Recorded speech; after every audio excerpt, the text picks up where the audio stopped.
और ब्रेक के बाद JNK लद्दाख हिमाचल की खबरों में एक बार फिर से आपका स्वागत करते हैं। कुछ खबरें हिमाचल से। पीएम मोदी ने दिन पर मिशन हिमाचल का बिगुल फूंक दिया। पीएम ने हिमाचल को करोड़ों की सौगात दी, साथ ही बिलासपुर में रैली कर विरोधियों पर बड़ा हमला भी बोला।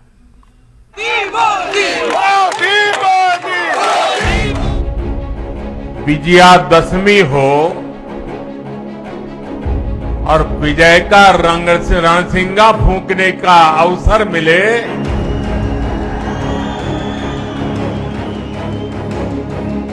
ये भविष्य के हर विजय के आगाज लेकर के आया।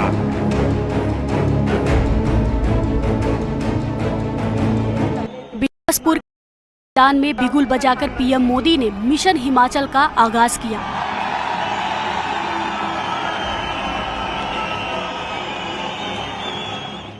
पीएम मोदी लोहड़ू मैदान में आयोजित रैली में शामिल हुए और यहां एक विशाल सभा को संबोधित किया। अपने संबोधन में पीएम ने विकास को लेकर अपनाए गए ढुलमुल रवैये को लेकर कांग्रेस और यूपीए की सरकारों पर हमला बोला। विकास को लेकर हमने देश में लंबे समय तक एक विकृत सोच को हावी होते देखा है। सोच क्या थी? अच्छी सड़कें होगी तो कुछ राज्यों और कुछ बड़े शहरों में होगी, दिल्ली के आसपास होगी। अच्छे शिक्षण संस्थान होंगे तो बहुत बड़े बड़े शहरों में होंगे। अच्छे अस्पताल होंगे वो तो दिल्ली में ही हो सकता है, बाहर हो ही नहीं सकता है। उद्योग धंधे लगेंगे तो भी बड़े बड़े जगह पे लगेंगे। और विशेषकर देश के पहाड़ी प्रदेशों में मूल सुविधाएं तक सबसे अंत में कई वर्षों के इंतजार के बाद पहुंचती थी। उस पुरानी सोच को और उस सोच का नतीजा ये हुआ कि इससे देश में विकास का एक बड़ा असंतुलन पैदा हो गया। इस दौरान पीएम मोदी ने कहा कि एनडीए की सरकार जिस योजना का शिलान्यास करती है उसका लोकार्पण भी करती है। पहले सरकारें शिलान्यास का पत्थर लगाती थी और चुनाव निकलने के बाद भूल जाती थी। हिमाचल में जाओगे, हमारे धूमल जी ने एक बार कार्यक्रम किया था, कहां कहां पत्थर पड़े हैं ढूंढने का, और ढेर सारे ऐसे कार्यक्रम जहां पत्थर पड़े थे, काम नहीं हुआ था।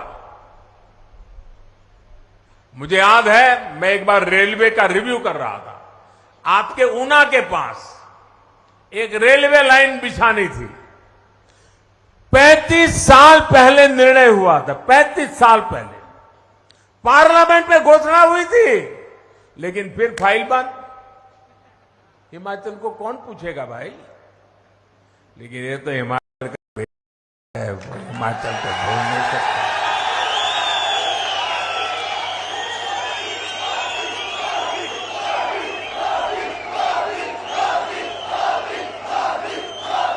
लेकिन हमारी सरकार की पहचान है कि जिस प्रोजेक्ट का शिलान्यास करती है उसका लोकार्पण भी करती है। लोहड़ू मैदान में आयोजित रैली से पहले पीएम मोदी ने हिमाचल प्रदेश को कई सौगातें दी, जिसमें हिमाचल को सेहत की सौगात देते हुए पीएम मोदी ने एम्स बिलासपुर का उद्घाटन किया। 270 करोड़ रुपए की लागत से बना है एम्स बिलासपुर। 247 एकड़ जमीन में फैला एम्स आधुनिक सुविधाओं से लैस है। 750 बेड की क्षमता वाले बिलासपुर एम्स में आईसीयू के 64 बेड हैं। मेडिकल सुविधा देने के लिए 100 एमबीबीएस डॉक्टर और 60 नर्स नियुक्त हैं। यहाँ एक यूनिवर्सिटी से ही गुजारा होता था, और इलाज हो या फिर मेडिकल की पढ़ाई आईजीएमसी शिमला और टाटा मेडिकल कॉलेज पर ही निर्भरता थी। टाटा मेडिकल कॉलेज पर गंभीर बीमारियों का इलाज हो या फिर शिक्षा या रोजगार, चंडीगढ़ और दिल्ली जाना और हिमाचल के लिए मजबूरी बन गया था। लेकिन बीते 8 वर्षों में हमारी डबल इंजन की सरकार ने हिमाचल की विकास गाथा को नए आयाम पर पहुंचा दिया। एम्स सहित पीएम मोदी ने हिमाचल प्रदेश को कुल 3,650 करोड़ रुपए से अधिक की परियोजनाओं की सौगात दी है। जिन योजनाओं को पीएम सौगात दी है उसमें बंदला में सरकारी हाइड्रो इंजीनियरिंग कॉलेज का उद्घाटन, नालागढ़ में मेडिकल डिवाइस पार्क की आधारशिला, नालागढ़ से पिंजौर के बीच राष्ट्रीय राजमार्ग को 4 लेन बनाने के कार्य का शुभारंभ शामिल है। पीएम मोदी के साथ इस दौरे पर बीजेपी के राष्ट्रीय अध्यक्ष जेपी नड्डा, सीएम जयराम ठाकुर, केंद्रीय मंत्री अनुराग ठाकुर समेत कई बड़े नेता मौजूद रहे। Bureau report, news 18 network. राजधानी शिमला के